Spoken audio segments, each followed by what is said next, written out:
Hey guys, I have a few stories to talk about that I thought you'd be interested in, especially if you're on Sprint.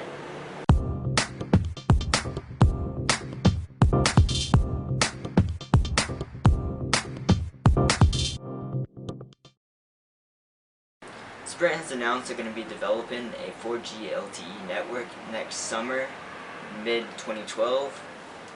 What this means for the WiMAX network is, it's in 2013 they're phasing it out. You will no longer have WiMAX from Sprint, so any device that has it now will no longer have it. They're going to phase out selling WiMAX devices 2012, so next year by the end of next year you won't see more WiMAX devices, which is a good thing because you don't want any people buying it and complaining you get rid of WiMAX because they're not smart enough to know already.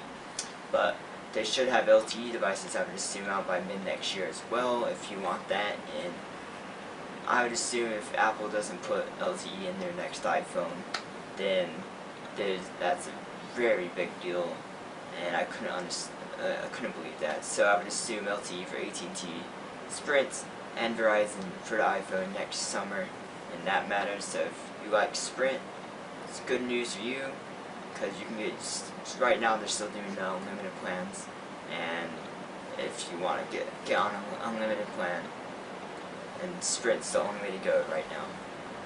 Keeping in the iPhone news, I found this article about explaining how the iPhone 4S's camera is a lot better than the 4. It's pretty interesting talking about, like, they added a lens, they changed the aperture to make it lower. Mostly it's a back illuminated sensor. What that means is allows more light to hit the image sensor, meaning dark scenes, usually at night, is usually when it's dark out. Having the back illuminated sensor increases the shutter speed, causing less blur and less noise.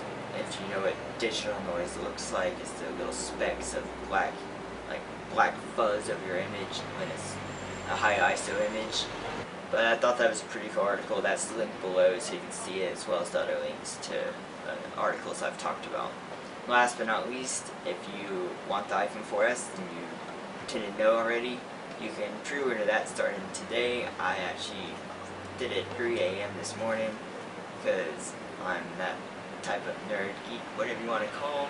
I meant to stay up on that, but then I fell asleep, set an alarm for 3, so I woke up at 3 anyway.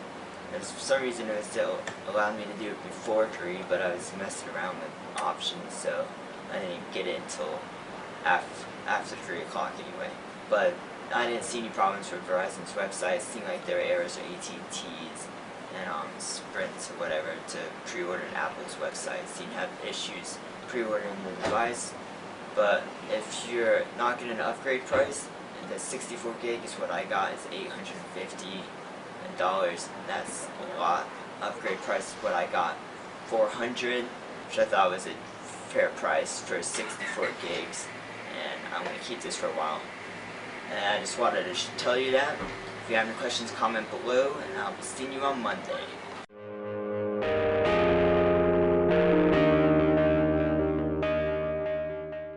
Sprint has announced they're going to be developing a LTE 4G network starting mid 2012 or next year.